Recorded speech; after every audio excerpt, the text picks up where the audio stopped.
All right, everybody. Hi. On our panels tonight, we have our moderator, Renee, who is amazing, Renée Muzquiz. We have Alex Wideman from the McMenamins world, but mostly White Eagle, or do you book for other things? Alston. Okay, and Old St. Francis. We have Missi Hastings from Mojo, Holler, and all sorts of things, and she was our very first MusicPortland employee. And we have Scott, who is no longer the owner, but was the owner, and now is just the booker for Turn, and is a fabulous musician in his own right. So this is about responding to, so one of the things that's interesting about being a part of a organization like this is that you have people at different levels of their career, different, or even if they think of it as a career. You have people who are like, you have, here in Portland, we have, Colin Malloy, and you have me, who plays a couple gigs a year, or maybe more than that, but still, like, how do you serve everyone? And how do people at the sort of novice, newbie level go to become Colin Malloy, or do they even need to, is really the bigger question, and we have a lot of information about that in here tonight. So this panel is people who are dealing with people who are in between the two states of me and Colin Malloy. I can't even believe I just said that. And so without any further ado, here is the talented and amazing Renee.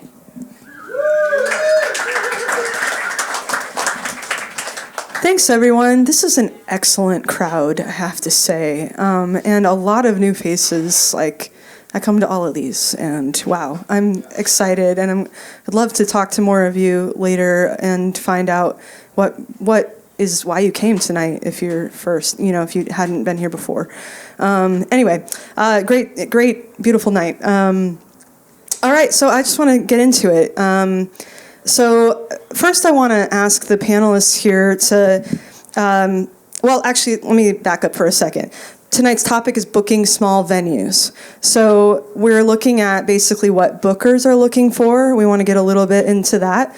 We want to ask what venues need from artists in order to get booked, and then also how musicians can put their best foot forward with buyers. My God. Okay. And so yeah, we have a great range of people here. I'm going to go ahead and pass the mic here and ask everyone to introduce yourselves. Talk about where you book. If you're a musician, say like regionally, say where you book, and then like what venues you book at or whatever, and then also say just a tiny bit about how you got into booking and like started getting shows or booking shows if you're the venue. So here we go. I'll start with Alex. You can do a duet. Hi, I'm Alex Wideman. I work for McMenamins. I'm primarily responsible for the White Eagle and Al's Den. I also book Old St. Francis School in Bend. I'll book Brewfests and Cornelius Pass and whatever McMenamins assigns me that week. I got started booking through college. I have a music industry degree. I got an internship with the Crystal Ballroom, and that led to being the door person at the White Eagle, which led to being a booker there. Well, that's Nice. Hi, I'm Missi. Last name Hasting, but my band's name is Mojo, Holler. I have been in a small band, a duo, and then a trio for 13 years. And it's my husband and me with a bass player. And due to something totally different, we had to kind of go back and look at our records, and we've played 472 shows in 124 distinct venues in this region for the most part. Although we did, yeah, but that took 9 years or 8 or 9 years. But yeah, a couple of those we did showcase at South by Southwest a long time ago. But then we sort of shifted our perspective, and we really are committed to playing shows here in this state as much as possible, and trying to make like a quarter of a living doing it. And so I've over that time have come up with some ideas about what I think makes that work for us, and looking forward to sharing it tonight. Hi, I'm Scott. I started Turn in 2013 and then sold the business in 2021. But I have been the booker, well, I was the booker there the entire time that I owned the business, and was asked to book starting in, well, I don't know, it's been 2 years roughly. So I've been doing it again.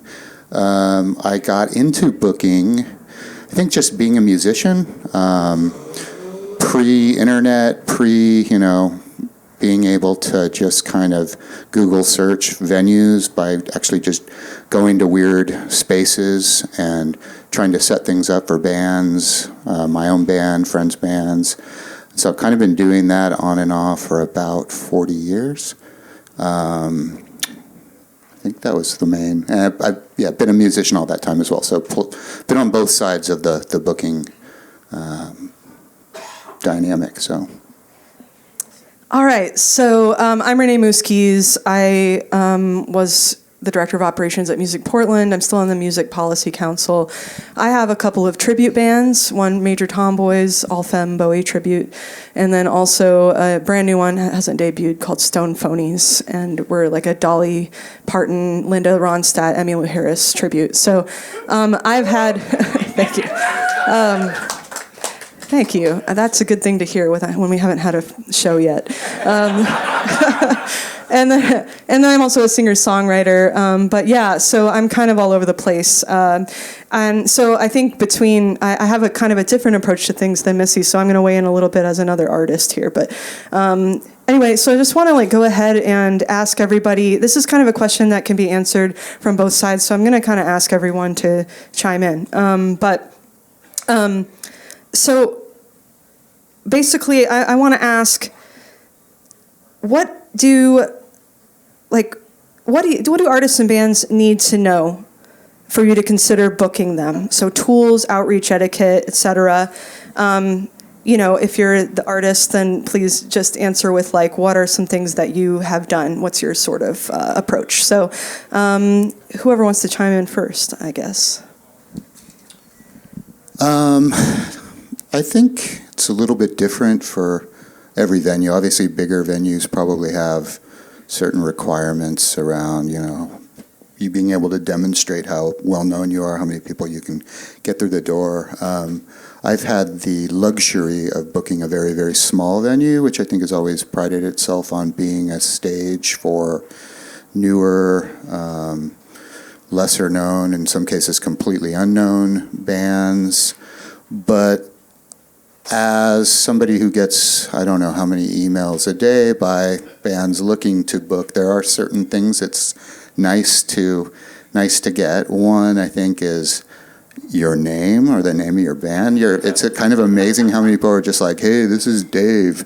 Can my band play there, next Friday? And it's kind of like, okay, well, let's start with, So name of the artist, links to music, and I know for some places there's probably an expectation about how many streams you have or things like that. But I mean, I'll take a link to a recording you did on a tape recorder in your basement. I mean, I'm not really that precious about it.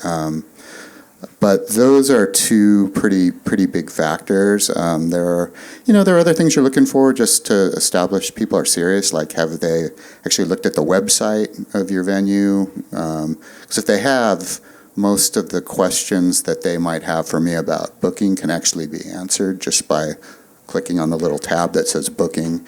But most people don't seem to see that.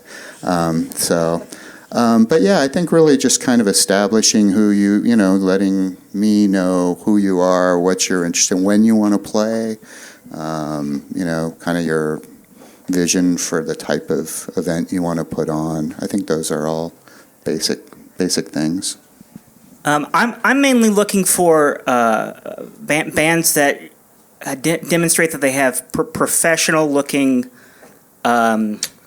content. I want to hear a recording that sounds like you took some time on it. I want to see a photo that looks like you really thought about that photo, and this is how I want to be represented.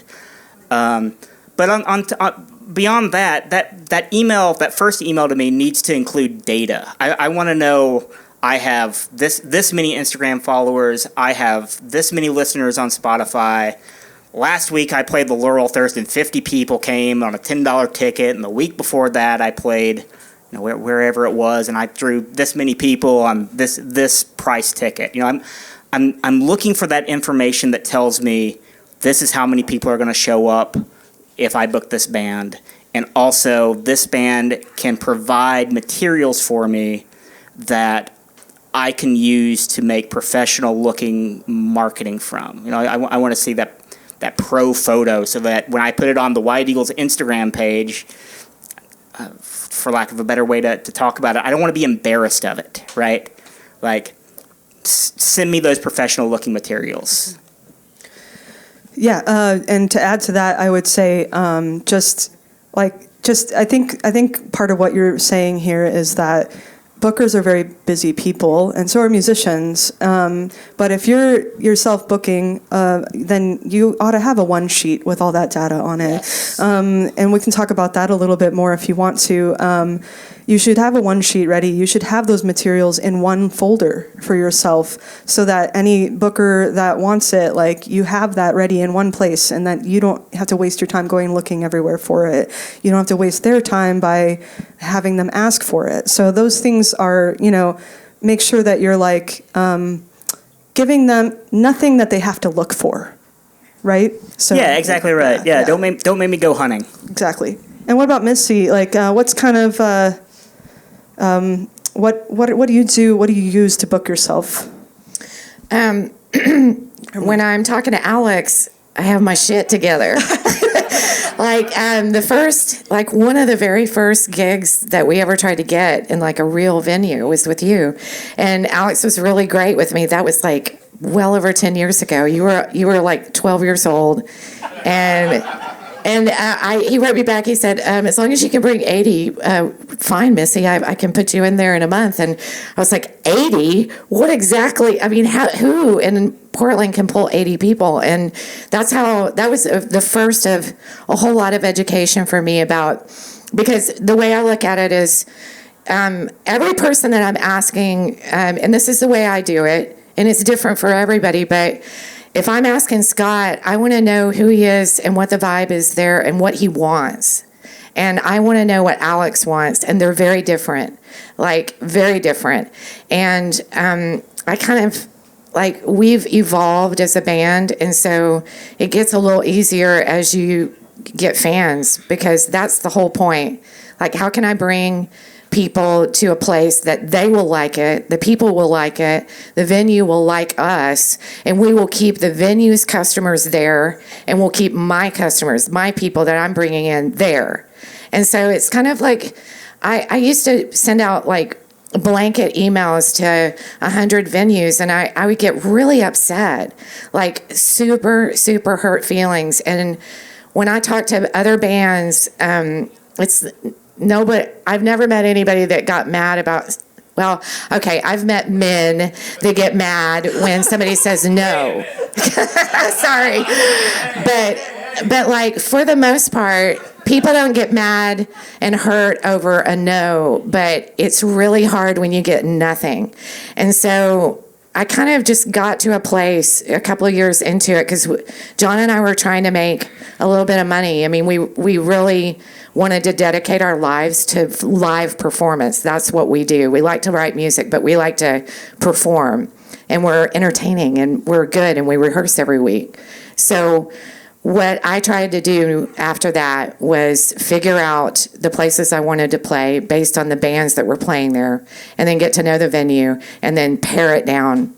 And then my second goal, and then this is, I'll hush, but like the second goal was to get repeat gigs at those same places. That's my method. And so over the years, we've just established a following because they know that Mojo Holler is going to be there. In Tillamook, we have, for the last 6 years, we've played at the same spot every fourth Saturday without fail, except for when we got COVID recently. And we're there, and we have a fan base. No, it wasn't that recently. So that's my strategy, which is narrow it down and kind of figure out who you are. And then as you evolve, you can expand the places. But early on, we were just trying to establish the fact that we were good and money didn't matter. Now money really matters to us, and we don't play gigs that are super hard to make money. Thank you. You made a really good point, Missi, about determining if, doing some research on the venues that you're playing at, trying to find like what bands would be a good fit for you or whatever. And I'm curious to hear from the venue side of things. How do you determine at Turn, for example, like if a band is a good fit for your venue? Yeah, that's a great question, and something you said that struck me as well. I'm definitely turned off by an email where it seems very apparent that whoever's reaching out has no idea what the venue is about. It could have been written by a bot or something. It's just blanket. Or when it says, "Dear Kenton Club," or "Dear Fixin' To." That's the other turnoff. But how do I know if it's a good fit? That's a good question. I don't know if there's an exact science to it. Ultimately for me, I think my entry into the music world was, for lack of a better term, like kind of in the punk DIY world. And so it was very much about doing things yourself. It was very much, if not anti-commercial, it was, not putting that element at the forefront of things. It was about what you had to say and how unique you were and how creative you were. And so I'm looking for signs in, bands who are approaching me that, they kind of share some of those values. And that's not to say, we don't want bands that can fill that room. That's always the goal. And I'm not opposed to people who have maybe more commercial have aspirations beyond just playing small venues to 30 of their friends. But there's definitely certain values that I think are shared amongst, community of musicians, and where the music comes first. It comes before how many Instagram followers you have. It comes before how many streaming platforms you're on, and so that's important. But yeah, a lot of it's just kind of feel and taking some chances, because you don't always know. I wish I could say that I didn't care how many. But ultimately, yeah, you want bands to bring people in because it's a business, and you have to pay rent, you have to pay your bills, and you have to sell drinks most of the time in order to make that happen. So there is that element, but I don't know if I answered your question, but I think I'm done. Yeah. It sounds well. I've noticed that Turn is very much correct me if I'm wrong, but you don't have like a defined genre there. You pretty much I've seen like experimental jazz there. I've seen rock music. I've seen singer-songwriters. So it just sounds like you're pretty open over there. I'm curious, how that compares to how Alex finds good fits at McMenamins here.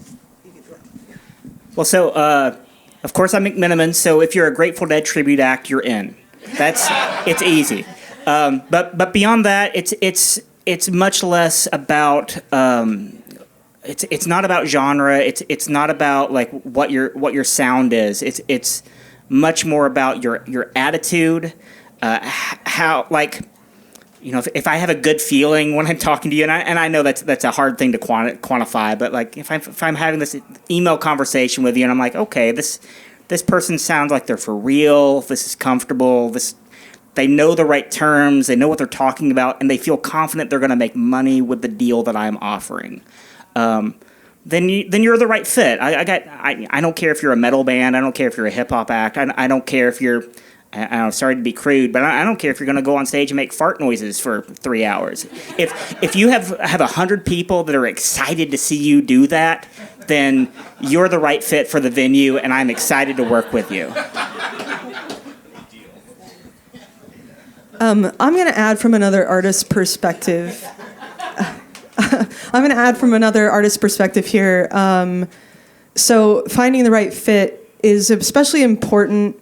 And also somewhat difficult, like when maybe, like for instance, we call my band an all-femme David Bowie cover band.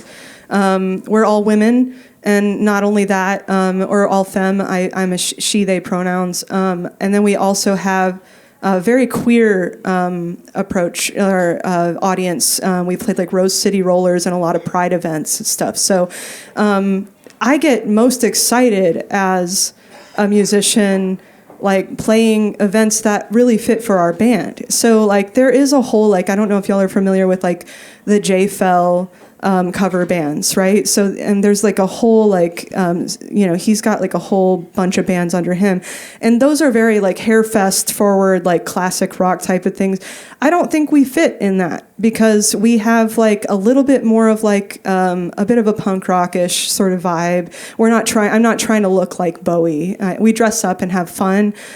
We are serious about the music, but we've kind of recognized that about ourselves, and that's okay. And so we've found this little niche. Like, as a singer-songwriter, it's so much harder to book gigs. Like, nobody knows what genre my music is unless I can explain it to them. If they haven't heard of my name before, that's one thing. But with Major Tomboys, you say all femme Bowie tribute, and they're like, oh, yeah, that's cool. I'm going to do that. So it's so much easier, and I found it's like open doors for me in that way.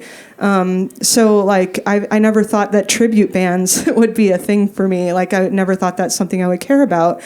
But I really enjoy David Bowie's music, and it's kind of worked for me. So I just think, understanding like, I guess I'm saying kind of two things here. And one is like understanding where your band fits is very important.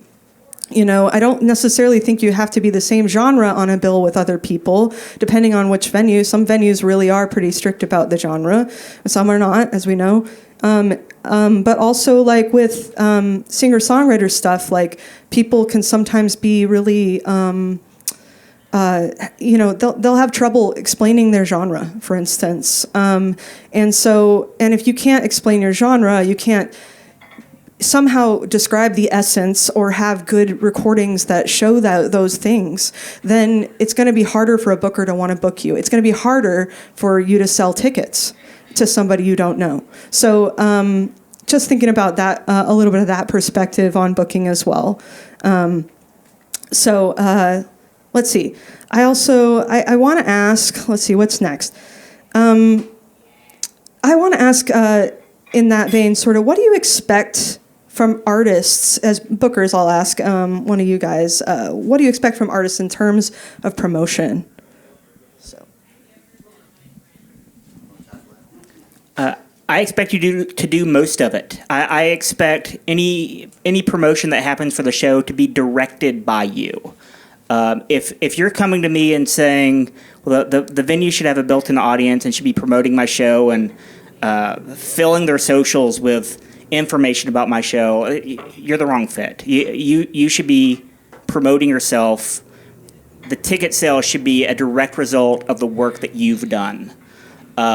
That said, you make a collaborative post and let me know. I will accept that and make sure that's going up on my page. If you say, oh, we're struggling here, can you do a newsletter? Absolutely, I'm happy to do that. But But ultimately, I expect to see the work from you, whatever that means for you and your audience to get people to that show. Yeah, what he said. Yeah. I mean, ultimately, yeah, we have a calendar on our website, and we ask all bands to create, at the very minimum, a digital flyer, post it on social media, share it with us so that we can then repost it. But we also ask, ideally to print them. We still like to see them on telephone poles, and we put them up in our venue.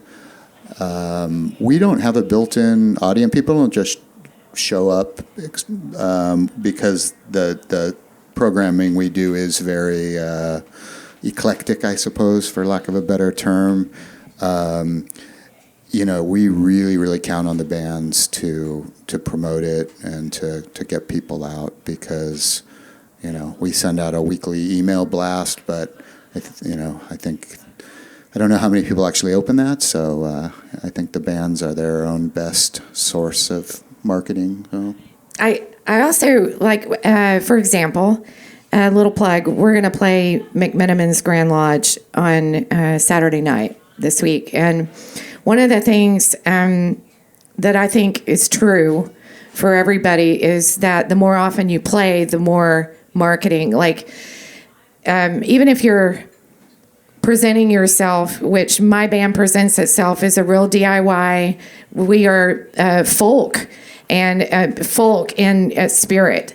And so we look like just this crazy little band, but there's a ton of work that goes into it behind the scenes to make sure that we're marketing and that we're actually on our phones texting our friends to make sure every single time that we play a McMenamins venue that we have people there. White Eagle has a higher expectation because it's ticketed shows, but then there are smaller venues, and that's true. It seems to me everywhere that we play, if the radius is small, which it is for smaller acts, and you're really wanting to play regularly, then your capacity to really drill down and use social media, make sure that you're not bothering your fans by forcing people out of guilt to show up to 2 shows in a month, because there's so much more to this that is the kind of stuff that.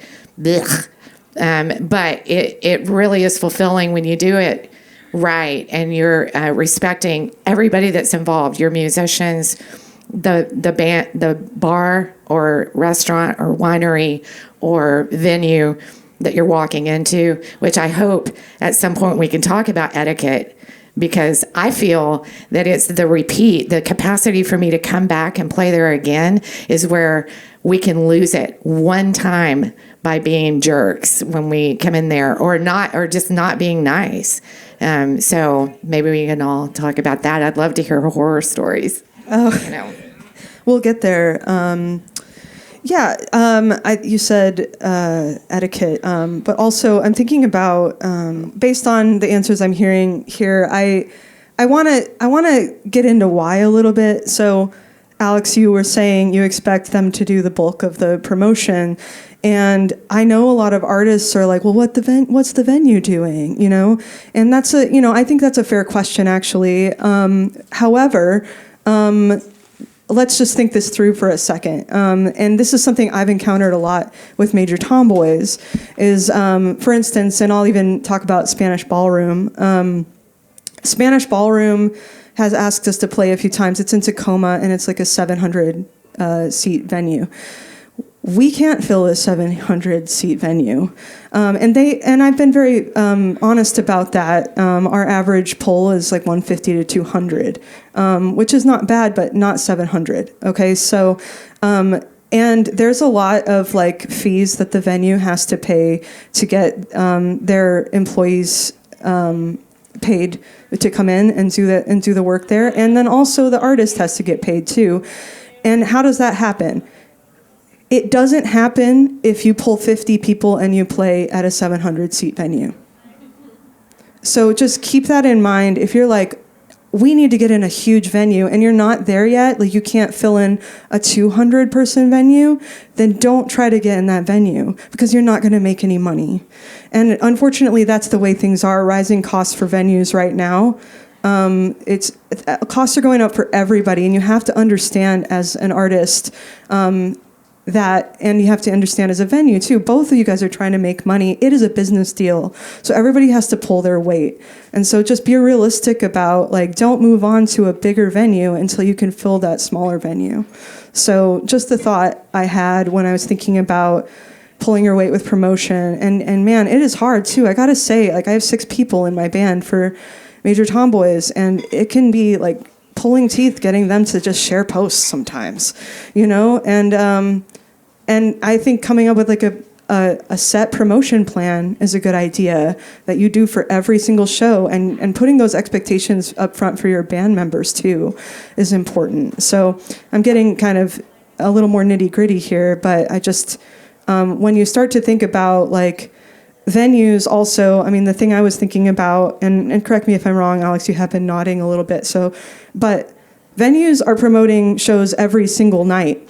And so, like, if you had a show every single night, do you think everybody would come to every show? No, that's why you do have to do the work to promote. So, just thinking about why I think it's important to know why on these things. Does you guys want to add anything on that? Or okay. Yeah, the point on us having to promote a show every single night is just, it's so spot on, because those social media sites, they have an algorithm. If I post 3 times a day in order to properly give 3 or 4 posts to every single show on my calendar, those are going to get buried. And regardless of that, I can't reach your audience like you can. Like unless you're already a famous person or maybe a tribute act. My marketing is kind of meaningless compared to your own, because how do I convince someone to come see your band? I have no idea. If you're not, as was mentioned earlier, Colin Malloy. If I put your name on my Facebook, most of the people that follow my Facebook page don't know who you are. No, that's pretty much it. Yeah. It's the same way I think about nonprofits in that way. The people who are going to donate to your nonprofit are the people that know you. The people that know your nonprofit, they know you. So you have to get people to know you first, right? And then that's the same thing with, you promoting. Like, it's one thing if, like, say you put up a GoFundMe for somebody that's in your life. The family around that person or the friends around that person are going to donate, but the people outside of that are likely not, because they don't know that person. So just think about that, like, in terms of promotion. You build relationships with people, which is something that's really good, that Missi's really good at, I know. And I want to get into that, and I also want to ask you, Missi, about your sort of like region and like how, like your approach, because you said money is important to you, and you tend to go outside of Portland. So I want to know a little bit more about why you do that, and like, go ahead. Yeah, mainly because Portland is fun, and you have to subsidize Portland in order to, if you want to do this as often as we want to do it, and we do it, we're a little addicted to it. Like we do 50 shows a year at least. But we decided that we would draw a line that let us drive back home. That was our thing. Because we didn't want to waste money. We're old and we would like our mattress, and there are lots of other things, including wanting our band to be a trio and wanting everybody to walk away with, $100 base pay and tips where they could get 100, 150, maybe even 200 a night. Okay, which sounds like nothing to a lot of people, but that's really good money for small bands in Oregon. And so when you kind of draw a larger circle and you realize what the payback, the benefit of that is, which is it forces you to really refine like who you are, like you were saying, but also to recognize that venues that pay that kind of money or expecting you to perform. It's a totally different thing than a concert. We are providing music to people who are doing other things too. They're getting wasted, they're having fun, maybe they're dancing, maybe they don't give they don't care about you. And so often we play wineries, and that's a really good example of knowing your audience and recognizing the fact that if you're going to play for 2 or 3 sets, then you've really got to think your genre through. And for us, it's required us to, I keep looking at John because he could probably share a million things about this too, because he's a giant guitarist who can fuse classical, rock, folk, and country all within this one set. He's our musical director, and he keeps us really vibrant and eclectic. But you do have to learn who your audience is and what will hold their attention. And so that piece of it has let us get outside of Portland and go play gigs that aren't fun. I'll also tell you that the wealthier the venue, the wealthier the audience, the lower the tips. The fun gigs tend to pay a lot less, and they're so worth it. And you have to get really big about this and not expect the same ththing from every single audience. And our most fun gigs are gigs that would sound like horror stories to other people, but we fucking love it because we meet weirdos and we'll often walk away with way less money. And then, the way I look at things, the universe rewards us with a really boring gig with people that don't even turn around and look at us very much, but we get a lot of money, and it just all kind of comes out in the wash, as they say in Tennessee. I also want to just tell you that Alex and I are from the same tiny, tiny area of East Tennessee. We both grew up the same. Right, cousin? Yes.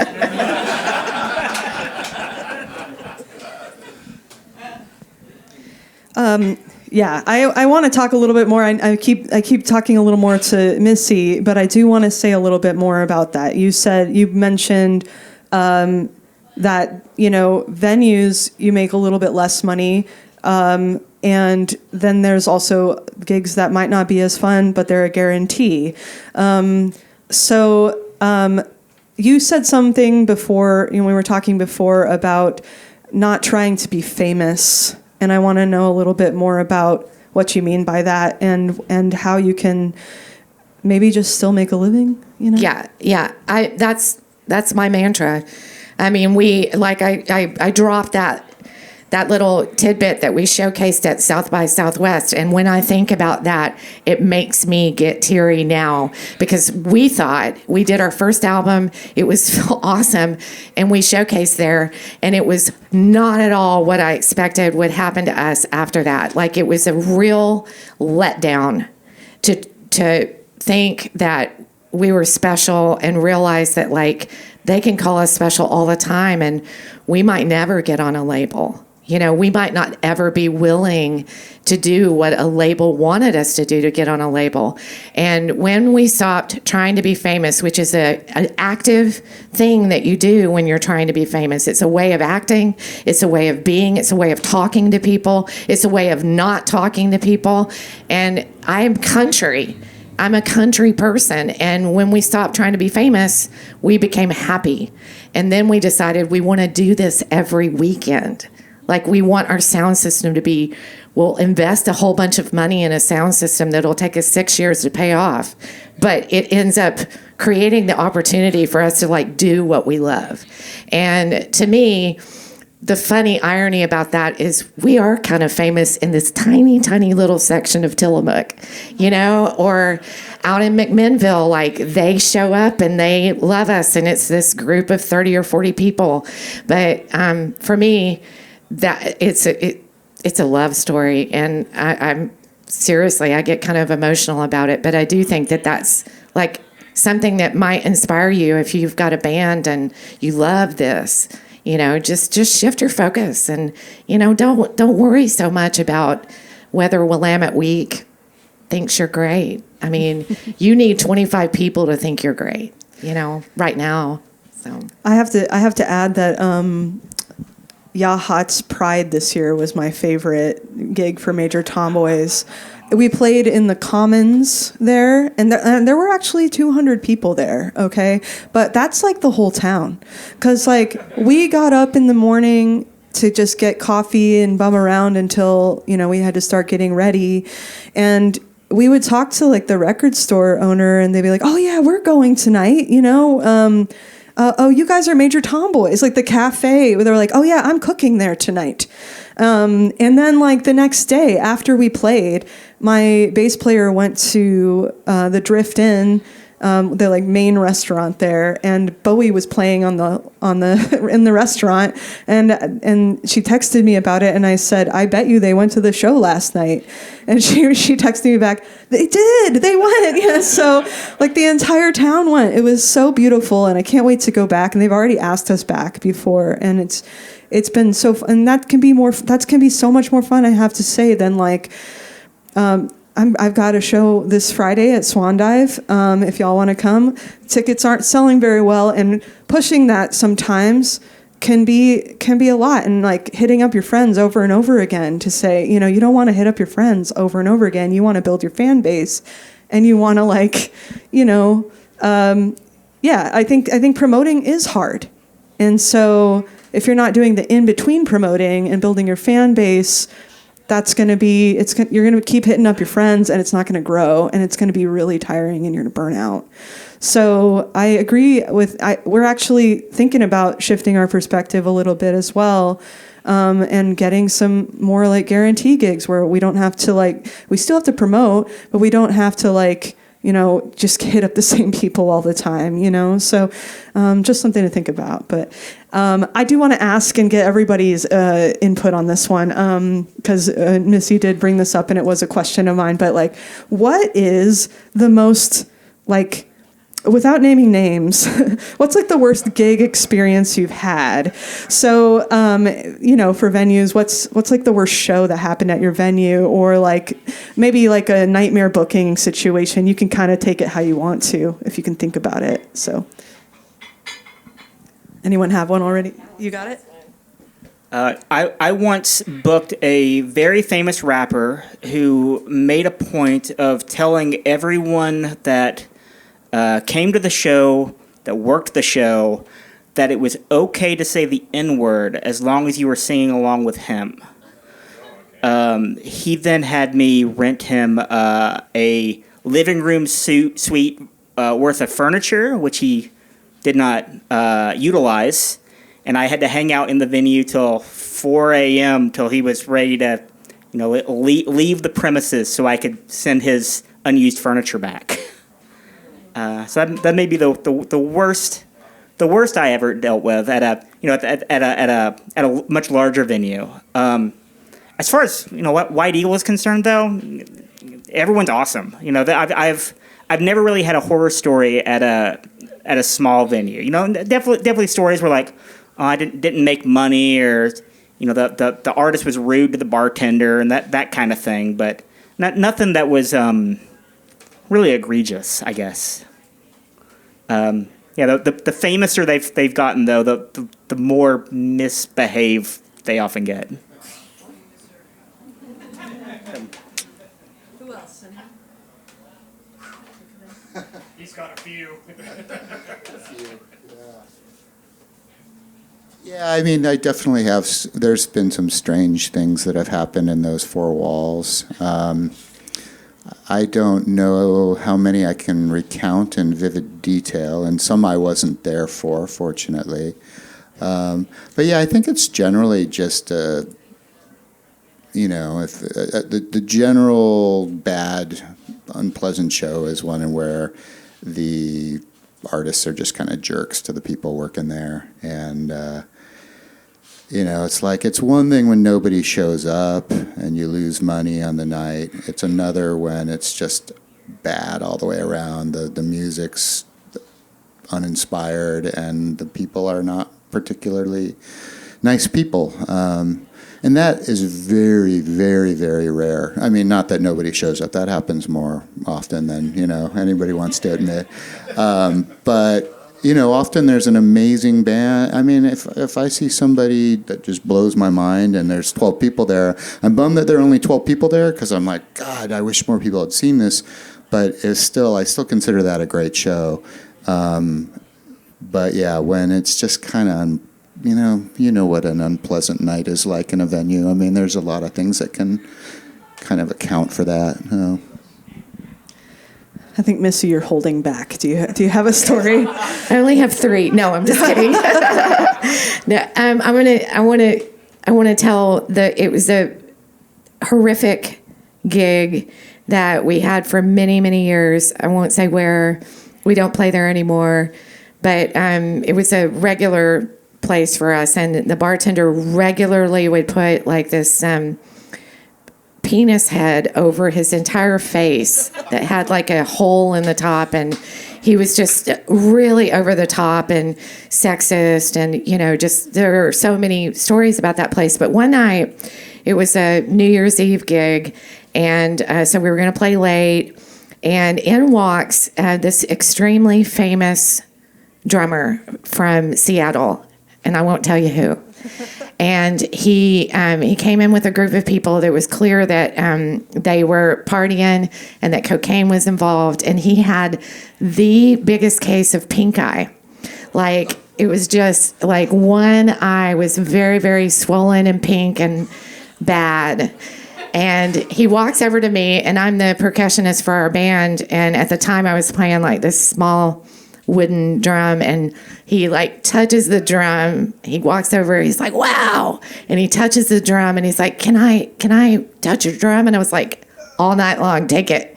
And so he sat on the ground and with his back to the audience like this, and he starts playing the drum, and he plays with us. This is like a bad horror story and a really good one. So he plays the whole night, and he kicked butt. I mean, he was so good. He never looked at the audience, and then his people were with him, and they were getting more and more wasted. And so bartender, who's got his own problems, gets in a fight. The C word is thrown around, and I like become this mommy, and we're getting close to midnight, and Pink Eye is down here playing drums, and I say, okay, everybody, we've just got a little bit longer, and we're going to make it to midnight. It's all going to be okay. And the guy looks up at me, and he says, honey, rock and roll ain't never pretty. It's always dirty. Like that. And so, like, we cleaned everything up, they left, they got 86 from the bar, and then we used it in our newsletter. It's become like a little motto. That was like a bad gig that turned out to be good because we got a story out of it. Amazing. All right. I just want to, first of all, I want to ask one more question, I guess, and that is basically, what other advice have we not given that you've been dying to give? Is there anything else you want to say to kind of wrap up that we haven't covered? And then after that, we'll take some questions. So, take it if you have anything else you want to add here. A lot of the artists that I see that have the most success are the ones that turn their shows into social events. It's you can't miss this show. You're gonna hang out with my mom. You're gonna hang out with my uncle. You're gonna be spending more time going through this audience, giving each other hugs than you're really gonna spend appreciating the show. It's a party more than it's coming to see you perform. Those are the ones that I often see. This is a band that can consistently draw the same number of people, make money, have a good time. Everyone's happy at the end of the night. If it's you're throwing a party, you're not asking your friends to spend money on you. If that's well communicated. So it's more participatory, Yeah. Cool. Go ahead. Yeah, I think the most important advice I would give, especially maybe somebody new to town or forming a new band, is before you start hitting up clubs to play, go out to the venues where the bands that you like are playing and check it out and meet people and kind of get to know the cultures of the club and get to know the people playing in the bands. And because a lot of venues like ours, I mean, if I'm doing a local bill, it's generally, if it's not a touring act, I'm having the band, the artist that approaches me, build a bill. We do, with matinees, 8 shows a week typically, and trying to do 3-4 band bills times 8 times 4 times 52, or no, 12, I don't know the math. It's a lot. It's herding cats in the truest sense. But by going out and checking out bands and getting to know people, you know, they're always looking for people to open. It's always, I always say the golden shows are birthday parties and first shows. First shows, if you've been around and you've got friends in town. Not all of them work out that way, but you know, they'll come out for those typically. So yeah, just kind of get out there and you know, support the clubs and support the bands. And I think that's really like a important step before you just decide, well, we want to be on the stage. I think you got to be on the other, you know, be in front of the stage. So. And don't be boring. That'd be my other piece of advice. Yeah, I would say every set, thank the venue. Every single set. I mean, especially if you're playing bars and you're there doing a couple of sets, know the bartenders' names. We keep a journal. Like, we go home because, I don't know, I can't remember names anymore, and try to write down the names of the bartender so that when you go back, you're like, oh, Joe, how are you? You know, I try to do just little things like that. Just kind of like simple stuff to make people feel respected. And then don't be wasted. You know, that's probably the most important thing. Like, I hear more problems with people who are really good bands, but they get super messed up. And you don't want to do that, especially if you're trying to be invited back. All right. Thank you all so much. I want to go ahead and open it up. Tim? Great job, everyone. I have 2 questions. How far in advance are you booking for all of you? So that's the first question. The second question is, talk a little bit about sort of your standard deal, what you offer bands coming. We haven't really talked about money, although Missi said it was important. So talk about deals. So what Tim was asking is he wanted to know about the deals at the venue, and then also how far in advance are you booking as a venue or artist? So whoever wants to chime in. So go ahead. So generally we're 2 to 3 months out, but there's always a night that ends up opening up because somebody cancels, something happens. I put the wrong date on the calendar, but generally about 2 to 3 months out. As far as compensation, we're able to give almost the entire door to the artists, which is great because it's a small room, and so we pay a door person out of the door, and we basically have a system where the sound person is also helping at the bar. There's usually two bartenders, and one of them is trained to do sound. And so we don't have a lot of overhead. And so if 60 people show up and it's a $12 show, you know, that's $720 minus 60 is going to the bill that night. And, you know, touring bands obviously have arrangements in advance. We don't do a lot of guarantees, but we don't generally need to because you know, if we know they can fill the room and they know they can fill the room, they know how much money they're going to make. So. Yeah. So I you know, as I mentioned, I booked 3 different venues. So the answer to that question is different at each of those venues. So at the White Eagle, which is my primary responsibility, 150 capacity venue, the average deal is 90% of ticket sales after the first $400. And for that $400, I'm providing you with a sound tech who's giving you 100% of his attention. I'm providing you with a door person. I'm providing you with a quality sound system. I'm providing advanced tickets through Cascade. And then you're getting 90%. That 10% is my profit. At that venue, I have weeknights available as soon as November. I think my next open weekend might be in February or March. It really depends on you, really. I mean, if you reach out to me on the day that I have the date that you want available, and I think we're going to make money, I'm giving you the date. It doesn't matter how far out it is.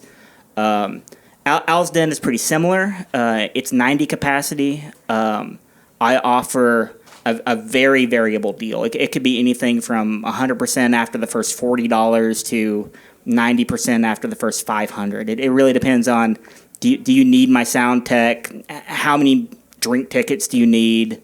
So on and so forth. I'm just trying to make back my money in that room.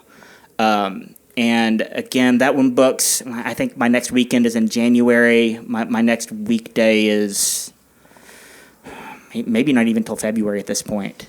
Then Old St. Francis School, it's a completely different monster, and that's in Bend. I'm booking Wednesday nights. They're free shows. You get a guarantee. I'm providing the PA. I'm providing the sound tech. You might get anywhere from a $300 flat to $500 flat. And I'm also able to offer the same kind of door deal that the White Eagle has, 100% after 400, maybe after 100 if you're willing to lug your own PA all the way to Bend. And that one books, if you want a Wednesday night, I can book you 2 years in advance if you want it. But if you want a weekend, I won't even look at it unless it's 60 days out. What's the size of that room? 200 capacity. That was everything. Yeah, we're booking usually a quarter in advance, and I would recommend that you really try to kind of get out ahead of it if you're trying to get guarantees. Almost all of our shows are guarantee shows, but we do a lot of private shows, and I did want to mention that like private shows are a real good way to offset making, because we make small amounts. Our base rate is between $300 and $500 depending on where we're playing. The more boring the gig, the better the pay, but it's almost never more than $500 with a guarantee. But private parties, $1,000 to $1,500. People pass the bucket. As blessed, we have a summer show that we walk away with close to $2,000, and we're asked back every year. So it just like I said before, it comes out in the wash. But I book summers usually 6 months in advance. I'm already filling in my summer dates, outdoor dates. Right now, I'm in early 2026 doing sort of the late winter shows, and again, just trying to kind of ask the same people to hire us again, because it makes it easier for PR and posters and digital and all that. You can just kind of replicate what you've done before. I would say with Major Tomboys, we're also usually 6 months in advance. When people ask us less time than that, somebody just asked us for next month, and we're like, yeah, there's 6 of us. There's no way. Like, we can all align our schedules in a month. We play probably just like a handful of shows a year, actually. Somewhere between like 6 to 10 shows a year. And some of them are private, and honestly, we play a lot of prides, like I said, which can be somewhere around like $1,500 for a starting price, but it depends on if we have to bring a PA, it depends on how big the festival is and stuff. And there's 6 of us, like I said. So, and then, in town, it's different. So we do try to balance like private shows with venues. And the other thing about venues, which we haven't mentioned tonight, is that it's not a good idea to oversaturate yourself in venues in Portland. So like I see some people playing, it's one thing if you're like doing a residency somewhere and you're playing every Saturday somewhere, that's one thing. But if you're playing Mississippi Studios, which we often do, they say that you have to play that you have to like not play like a month beforehand or something anywhere in Portland. So that's a bit of a radius clause, and just that's so that we can guarantee that our people will come to that show. So getting outside of town, that's another advantage, is like keep yourself busy and not play every show in Portland. So yeah, that's all I'm going to say about that. But the other thing I was going to say is private gigs. If you haven't already signed up for our performer directory, for MusicPortland's performer directory, that's a big point of what that is. So I built that last year, 2 years, I don't know, like last year we launched that. And basically it's a way for people, like anyone in the community, to find you. If like I'm having a birthday party and I need a band and I have no idea where to find a band and I have no idea how to book a band, I can go to the MusicPortland performer directory, look and filter by genre. I can filter by, if I want an all-woman band, because it's a woman's event or whatever, you can, there's a lot of different filters you can put on there that you can set yourself. You can set your base rate as well if you want, and for different scenarios. And so yeah, please check it out. It's free to be in, and it's only, and I have gotten at least a few inquiries in the last year from the performer directory. So so that's a way to like make money and not always have to like put all your eggs in one basket with venues. So anyway, I want to say, are there more questions? I have a question. Sure. Andre. So Friends of Noise is in the process of opening up our own venue. Sorry, and so I'm here to explore how do venues book, and I'm curious, has there ever been kind of like collaboration between venues? I mean, when you talk about bands not oversaturating themselves, technically venues are competing against each other, but in a town that is Portland, that touts itself as a music city, has there ever been an opportunity or an interest in having bands, whether it's a shared calendar, or just to kind of say, hey, we worked with that band before and they're like this, or we've done this before, it's like that. Has that ever come up in this town? That's a great question. I can't speak for whether there's been a formal organization like that. I know probably 8 to 10 years ago, I was part of a loose group of probably 7, 8 different bookers around town. We just had sort of a Facebook thing, and it was, I think the original idea was if you had something really cool happening one night and then this great bill was thrown at you for the same night, you could find somebody who had an opening that night. But it also turned into like, you might want to be careful about this band. They're a bunch of obnoxious jerks, or we're doing a big 2-day show or a 2-day sort of mini festival on this weekend that's going to have all these types of bands. So if you're like thinking about booking something in that general vein, it might not be the best weekend to do that. It was good, but it was difficult to maintain, I think, just because there's a lot of turnover in bookers, and everybody's busy, and it just kind of turned into a griping session more than anything else, which I really, don't need any more of in my life personally. So, I guess my answer is a simple yes. I have a very close relationship with Mississippi Pizza. If I don't have the date for a great band at the White Eagle, I'm immediately calling Cleo and saying, "Hey, do you have this date? Can you help this band?" Louis Longmire at the Laurel Thirst is also a musician who plays a lot of McMenamins gigs, so we're communicating with him pretty frequently. Lori Hughes over at Mississippi Studios and Show Bar used to be a McMenamins employee, so we're communicating with her pretty often. And then, of course, Monkey, who owns the Winter Ballroom and will one day, once again, own the Doug Fir, will promote shows at the Mission Theater. They're the exclusive booker at the Edgefield. So from McMenamins' perspective, yes, we communicate and collaborate with other venues on a daily basis. Well, add the offbeat to that list. I will. Let's take a couple more questions and then we'll wrap up. I know it's been an hour, so yeah, go ahead. You want to come up, or I can repeat your question.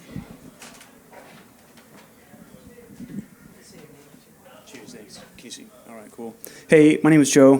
Thanks for the presentation tonight. And I was just curious if you could give advice to an artist in terms of how much I should be reaching out to bookers to fill a whole night versus just as an artist, and kind of how often do you give nights away, like an entire night, and have an artist fill an entire bill versus how much do you have an artist reach out to you and you help them, you place them into a spot? Thank you. I imagine it's different from venue to venue, but personally, especially with local artists, I ask that they assemble a bill. But I do tend to help touring bands. I mean, about 50% of our shows are touring artists. And that help could be me making suggestions about local artists to play with versus, or just providing them with a list, or me doing the outreach to actually ask bands that I think would be a great fit.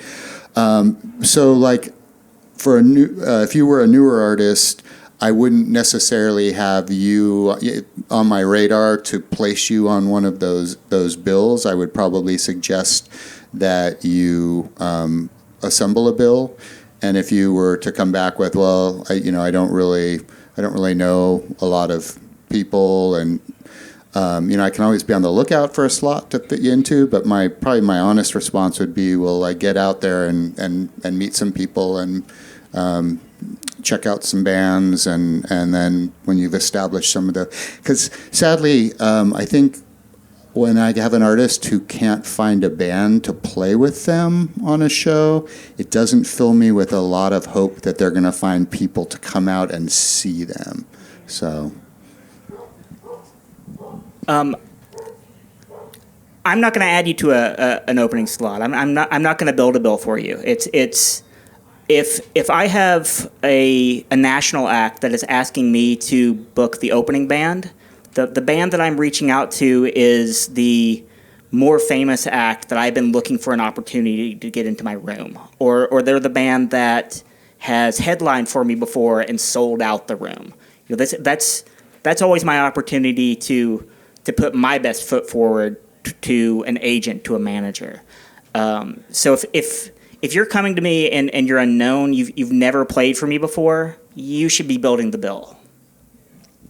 Yeah, and building your own bill and then approaching a venue, it works. Like Haymaker, for example. I mean, we play co-bills with people, and especially if we have bands that are our friends that we really want that venue to also know about all of us, because then we can cross-pollinate our audiences. But all of Ezra Holbrook's venues like for you to come to them with a 3-band bill. So like that's something. Also on collaboration, I know bands often have a little spreadsheet. I know like Rose. Are you like Rose? Yeah. Rose Gerber has like this spreadsheet that we share a little bit of info. And I mean, I would encourage you, especially if you're like playing the same venues, start a spreadsheet, share it with people. Don't be like, it's a small world and we have no competition that really works. So like share stuff and let people know there are things we want to tell, artists want to tell about the venues too. Like be careful of that guy late at night or whatever. I just made that up. Yeah. It was believable. Anyway, but like Rose's thing is really good because it tells you everything, including like what you can expect, what kind of pay. Yeah. Awesome. Maybe we have one more question. All right. Yes, you.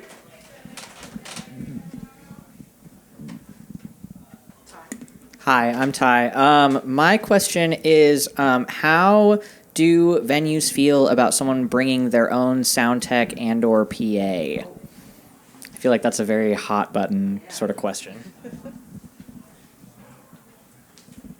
If you're playing the Old St. Francis School, I am asking you to bring your own sound tech and your own PA. If you are playing at the Grand Lodge, you are being asked to bring your own sound tech and your own PA. However, if you're going to play the White Eagle, don't do that. I have a very qualified sound tech and a very good sound system. I don't want your gear in my room. So it's ultimately a question of the venue, and if it's important to you to bring your own PA and bring your own sound tech, the answer may often be, well, my venue's wrong for you. But the ability to do that does open more doors to you. So I think my ultimate advice to you would be don't get hung up on it, but have the option. Because of the way our room is set up, it's very difficult to bring your own sound person because our board is behind the bar and it can be a little bit tight back there. And we've had bands bring, with very specific needs, bring very small PAs that they just set up on stage. I don't generally encourage it because it's a lot of work that's not really necessary, but for some reason they thought it was, and it makes it easier for whoever's working that night to focus on other things. So yeah, at our venue, neither are encouraged, and one is, I'd say, flat out not allowed.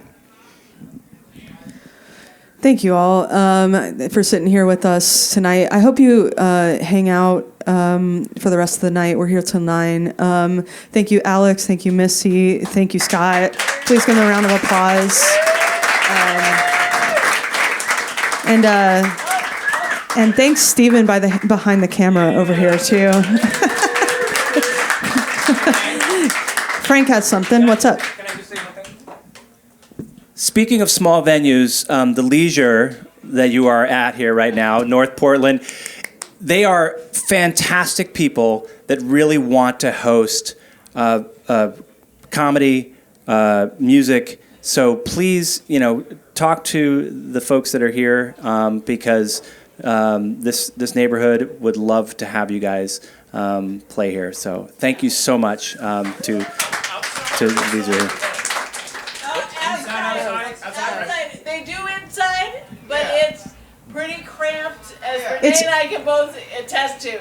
They haven't figured out how to make inside work because it's coveting this, seeing the heaters but and there stuff. are all I was like, hey, there's these heaters, there's these heaters and stuff. So Frank, we played gigs here into November for sure. Awesome. Yeah, the sound doesn't travel well inside, so it can be hard to, and you're kind of in a corner, so it's better outside. But it's warm enough that people will come. Yeah. I want to say one more thing. If you like First Mondays, I have a similar event I'm starting for women and gender expansive people at Artichoke, starting on October 14th. So that's next week on Tuesday. I think that women and gender expansive people have a unique experience in the music industry and are wildly underrepresented, despite the fact that there are many of us that are trying to get through being in the music industry. So please check out a flyer over there. It's called Night Owl. I'm going to be hosting it on second Tuesdays. So you can come to First Monday and then second Tuesday. So and that's specifically for women and gender expansive people. And if you want to talk to me more about it, I would love to. So thanks again, y'all. And I guess, let's network. Let's talk.